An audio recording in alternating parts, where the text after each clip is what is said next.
Soy Jaime Torres, director general de ESAT, la Escuela Superior de Arte y Tecnología de Valencia. ESAT es un think tank en el sector del contenido digital. Nuestros alumnos trabajan en las mejores multinacionales a nivel mundial, siempre en procesos de contenido digital y de transformación digital. El proceso de digitalización de las empresas, tanto españolas como europeas, es algo imprescindible. ¿Imprescindible por qué? Porque hay que aumentar la productividad, para aumentar la productividad y ser competitivos en los mercados internacionales.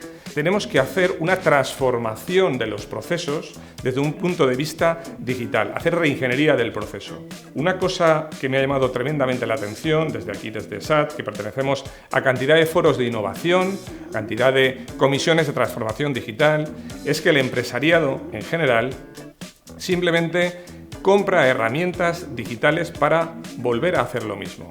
No ha ocurrido esto con Sadival. Sadival nos ha demostrado a lo largo de este tiempo que está cometiendo una transformación digital completa en todos sus procesos productivos y una transformación digital en los procesos comerciales. La ilusión de regalar es un claro ejemplo de herramienta de transformación digital, porque facilita los procesos de selección tanto al cliente como a la empresa proveedora.